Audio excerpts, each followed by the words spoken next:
Welcome to the Ozarks Sports Report podcast. I'm Adam Smith reporting, and for today's show, we're going to be covering high school football as well as college football, also news around the sports world, and we'll be covering Major League Baseball and NFL.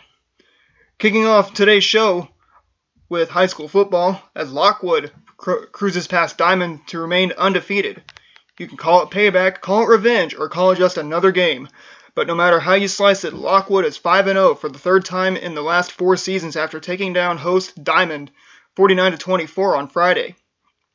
This coming nearly a year to the date after the Wildcats beat Lockwood last year for the first time in more than a decade. Lockwood wasted little to no time getting started. The Tigers trucked down the field on their opening drive of the game, but a fumble would put that drive to a screeching halt. That would be the only thing that would stop Lockwood early. Paxton Masterson scored from 4 yards out on Lockwood's next drive. The third drive was an instant replay, but a little bit faster when Masterson took the first snap of the drive 91 yards to the house. Masterson rushed for 249 yards and 4 touchdowns on just 14 carries. He also threw a 27-yard touchdown pass to receiver Logan Sparkman. Seniors Justin Nintrup and Josh Osterdijk finished the night with 80 and 69 yards respectively on 21 combined rushes. Diamond did make a late push with senior Hunter Renfro and sophomore Colbin Brown, both adding late scores, but the Wildcats couldn't dig deeper into their 40-point deficit to start the quarter. The Wildcats are now 0-5 and will face an unbeaten Sarcoxy team that hasn't allowed more than 12 points in a game this season. The Tigers will push for yet another SRVC championship when they kicking off with a homecoming date with rival Pierce City. PC hasn't won a game in Lockwood since 2009. We move on up to Polk County as Springfield Catholic snatches their first win ever over Bolivar. He had to look not so much of elation but wonderment, sort of, as if he questioned whether the night really happened. The Springfield Catholic senior linebacker Casey Consul stood Friday night with a backdrop of celebrating his classmates and a scoreboard proving that the Hex, a 14-year Hex against the Liberators of Bolivar, had ended last year. It was a 35-7 defeat last year and 40-0 2 years ago. Catholic recovered 4 fumbles, with Consul corralling arguably 2 of the most important ones. And junior Logan Brock, a soccer player who had never successfully kicked a field goal in a varsity game, delivered the tie-breaking score, a 27-yard field goal with 9 minutes and 7 seconds left. Quarterback Tyson Riley's 56-yard touchdown run in the final half minute of the game sealed the deal, a Cliff Notes version in a game that had just about everything from near misses to crazy plays, and the losing team outgaining the winning team in total yards, 384-284. Final score, Springfield Catholic 17, Bolivar 7. Springfield Catholic will return home to host Buffalo, while Bolivar remains home to take on Logan Rogersville. We move back down to Springfield as Houston's 7 touchdowns gives Glendale a late win over Kickapoo. Despite the pregame hype, rivalry clashes typically don't end up resembling heavyweight prize fights. The 49th meeting between Glendale and Kickapoo was certainly a treat to see. Glendale was able to pull away from a pesky Kickapoo squad for a 46-35 victory at Pottinger Stadium Friday night. Glendale's air assault once again put up big numbers, with quarterback Alex Houston throwing for a whopping 469 yards and an impressive 7 touchdowns. On the Falcons' first drive at the game, they rolled down the field, a 7-play, 77-yard drive. Houston found Max Nichols on a 13-yard strike for the game's first score. Nichols would finish the contest with 7 catches for 122 yards and 3 touchdowns, giving him 5 straight games with over 100 yards receiving. Winston Quinn also had a big night, adding 194 yards on 10 catches. Mason Auer hooked up, and with Adrian Davis on a 24-yard touchdown, the score gave Kickapoo the lead at 28-26. Houston hit Quinn on a 47-yard strike to get to the Kickapoo 3, and then Nicholas scored his second touchdown of the game on a 3-yard pass to the corner to put Glendale back on top, 32-28. Houston found Nichols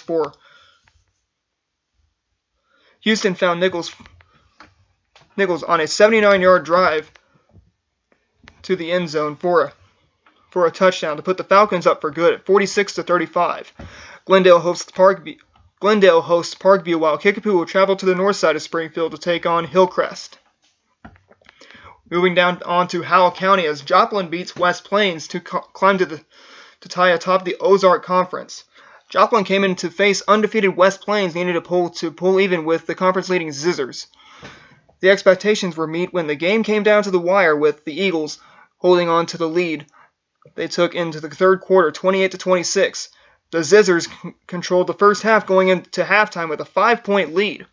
Joplin sophomore Eli Eminger picked up a tipped ball to start the second half, but West Plains defensive back Lane Jett, the junior answered with an interception for West Plains. Junior Nick Lewis helped turn the tides once again with a quarterback sack to halt the Zizzer drive. Senior running back Jay Ellis capped off the third quarter for the Eagles with a touchdown run, and James Tash completed a pass to James Moman for the 2-point conversion. Final score, Joplin 28, West Plains 26. The Eagles will take the week off before hitting the road to take on Lebanon on September 29th, while the Zizzers host Lebanon for homecoming. On to college football, as 5 receivers score in a 51-14 Evangel win over Culver Stockton. Cameron Hardesty tied a school record with 5 touchdown passes all in the first half to help the Crusaders run away from Culver Stockton 51-14 Saturday night in the heart of American Athletic Conference play in Canton. Hardesty tossed all 5 touchdowns in the first half as he finished 16 of 23 for 178 yards. The sophomore tied the single-game record held by Jake Anders, who also threw 5 touchdown passes against Culver Stockton back in 1989. The Crusaders scored on their opening drive when Zane Kaiser took a Hardesty pass for a score to complete an 11-play, 72-yard drive. Hardesty would find 3 different receivers for his 3rd, 4th, and 5th touchdowns of the game. Chance Smith caught a 35-yard pass, and after a 2-yard touchdown run from Kaiser, Adam Schrock slipped behind the secondary for a 27-yard touchdown reception with 1 minute and 46 seconds left on the clock in the first half. However, Hardesty would find Dallas Hester for a 10-yard touchdown pass and catch with 14 seconds left in the first half. After pitching a first-half shutout, Culver Stockton managed to get in the end zone twice in the second half. Evangel returns home to take on William Penn in the Hall of Fame game. Kickoff is scheduled for 1:30 p.m. at Tiger Stadium in Ozark. Moving on to Missouri Southern, as the Lions just come up short in their 36-29 loss to Emporia State.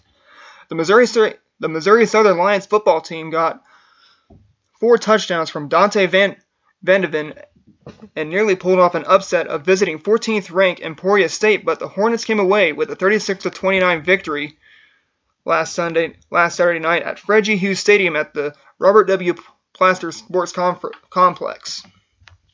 The Lions got on a good start from Vandeven as he went 22 out of 39 for 211 yards and 4 touchdowns, are the most since Braden Scott had 4 last year at Central Oklahoma. Shermer Coleman also had his first collegiate 100-plus yard game as the redshirt freshman rushed for 121 yards on 14 carries, including a long of 49 yards and caught 5 passes for 25. Josiah Bennett caught 4 passes for 75 yards and a touchdown, while Donovan Carter, Carson Day, and Nicholas Roller had a touchdown catch each. Kene Enigbagu had 5 catches for 47 yards. Final score, Emporia State 36, Missouri Southern 29. The Lions will head back on the road to Maryville for a meeting with number 1 ranked Northwest Missouri. Kickoff is scheduled for 1:30 p.m. We move on to SBU as number 15 Indianapolis scores 28 unanswered points to knock down SBU. The Southwest Baptist University Bearcats fell in a tough road contest at number 15 Indianapolis on Saturday evening, 45-17. With the loss, the Bearcats fall to 1-2, 0-1 in GLVC play on the season. In the opening drive, the Bearcats sued a 12-yard drive to take an early 7-0 lead. The Bearcats utilized a combination of pass plays and runs including a fake punt capped off with an 18-yard touchdown strike from T.J. Edwards to Jerminic Smith. The Greyhounds answered back with 28 unanswered points as the Bearcats trailed 28-7. With 10:23 left in the half, the Bearcats struck again. SBU again advanced the ball through the air on the ground as Dominic Lee picked up 11 yards on the ground while Edwards hit Smith with a 12-yard pass to eventually advance the ball through the air. Final score, Indianapolis 28, SBU 17. SBU returned home to Bolivar on Saturday to host Quincy State for an SBU homecoming kickoff. For SBU homecoming, kickoff is set for 2 o'clock p.m. from Plaster Stadium in Bolivar. On to Missouri State as Missouri State knocks down Murray State in their home opener in a 28-21 slugfest. Kalen Crowder's 2-yard touchdown run with 1 minute and 53 seconds left to play and a strong defensive effort helped glide the Bears over Murray State Saturday afternoon at Robert W. Plaster Stadium. Crowder, who rushed for 104 yards on 15 carries in the Bears' first win in the 2017 season, capped the decisive scoring drive with a short plunge into the end zone after Deion Holloman's 29-yard punt return put the Bears in business in Murray State territory. Missouri State defense made the victory possible with its best showing of the young season, limiting the Racers to 112 yards of total offense in the second half. MSU's go-ahead scoring drive was made possible by the running of Crowder and the passing of Peyton Huslig, who found Malik Earl twice for a total of 21 yards. Crowder broke off runs of 6, 7, and 29 yards to set up a 10-yard touchdown pass from Huslig since the second quarter of their season opener to give Missouri State their first lead since the second quarter of their season opener at Mizzou. Huslig finished the day 18 of 29 for 196 yards and 2 touchdowns. Eric Furmanek also logged a strong day with 5 catches for 60 yards, and Masoner rushed 4 times and for 26 yards to complement his first receiving touchdown as a Bear. Missouri State will welcome nationally ranked Illinois State to Plaster Stadium for a 2 p.m. kickoff on Saturday afternoon. On up to Columbia as Mizzou is kept out of the end zone in a 35-3 loss to Purdue. Mizzou football fell to 1-2 on the season, losing its Week 3 matchup to Purdue, 35-3. Saturday afternoon at Memorial Stadium in Columbia, Mizzou was held to 203 total yards of offense, while its only points came following a late second quarter interception by Thomas Wilson that turned into a 29-yard Tucker McCann field goal as time expired in the half. Mizzou will host number 15 Auburn at Farrow Field at 6:30 p.m. on Saturday night. On down to Arkansas as Arkansas is set to take on Texas A&M. Arkansas will travel to AT&T Stadium, the home of the Dallas Cowboys, to take on Texas A&M in unique uniforms in a red version of the Dallas Cowboys uniforms, as part of a tribute to Cowboys owner Jerry Jones, who grew up in North Little Rock and attended the University of Arkansas. Kickoff is set for 11 a.m. from AT&T Stadium in the Dallas suburb of Arlington. On now to sports news as advanced stages of CTE was found in Aaron Hernandez's brain.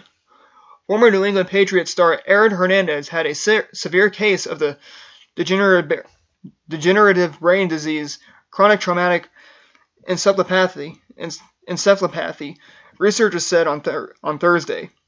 Hernandez was just 27 when he killed himself in April in the prison cell where he was serving a life without parole sentence for murder. Braves R.A. Dickey baffles Nationals with retirement possible. R.A. Dickey wasn't sure he'll be back in Atlanta in 2018 or even still pitching in the majors, so he took a minute to savor what he said could be the final home start of his career. The 42-year-old's knuckleball cooperated for a memorable night.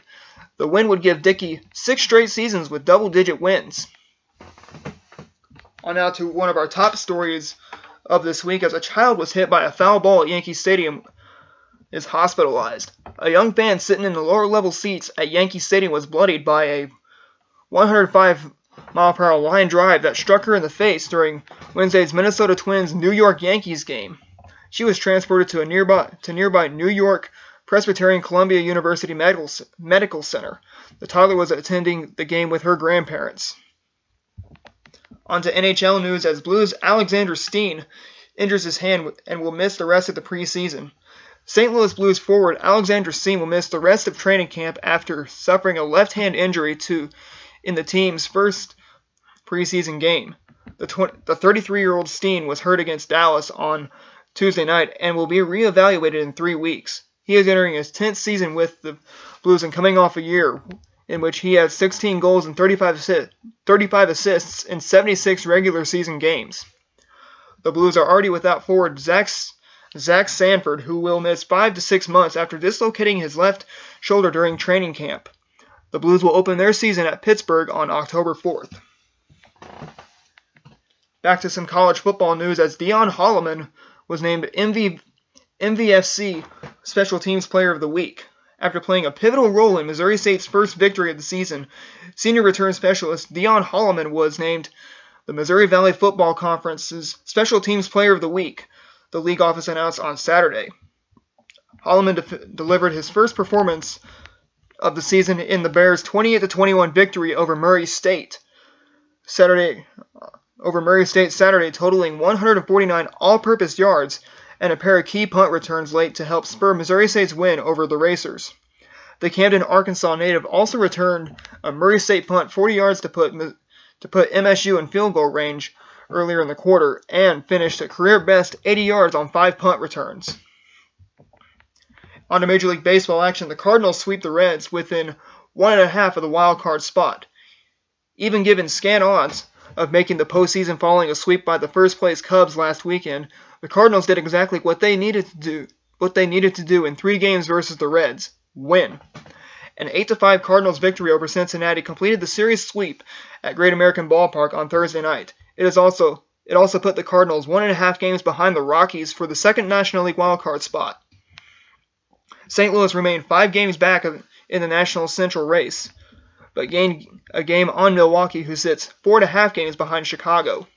Carlos Martinez rebounded from allowing a career-high tying 7 runs at Chicago in his previous start and pitched 6 1/3 innings for the win, while Yadier Molina and Dexter Fowler backed him up at the plate with 2 RBIs each. Red starting pitcher Homer Bailey gave up some hard contact over 4 innings while allowing 4 earned runs, 7 hits, and 2 walks with 3 strikeouts. The first St. Louis run came on Jose Martinez's 2-out RBI single, lined the other way to the right field line. It was a 1-1 tie when the Cardinals added 3 runs in the third on Fowler's 2-run double and a sacrifice fly by Molina. The Cardinals improved to 80-72 while the Reds fall to 66-87. The Cardinals will hit the road to PNC Park for a date with the Pirates on Friday at 6:05 p.m. Central Time.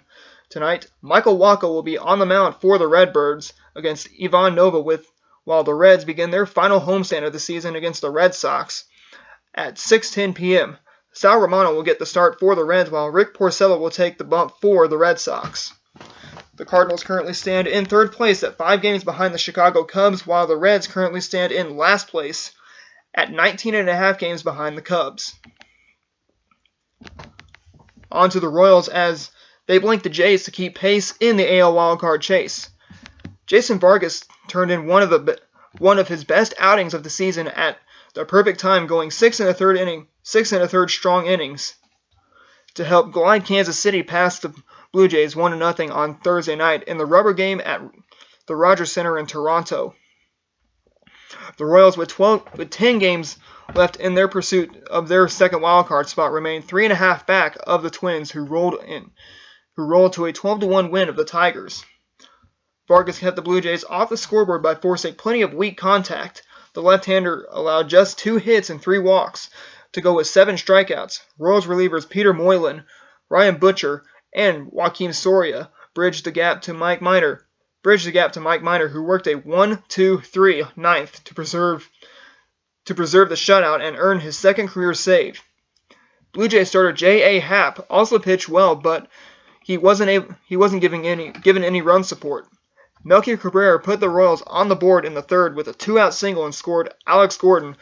Cabrera squared up the two-seam fastball from Happ and sent it into the gap in left center. The Royals improved to 75 and 77, while the Blue Jays dropped to 71 and 82.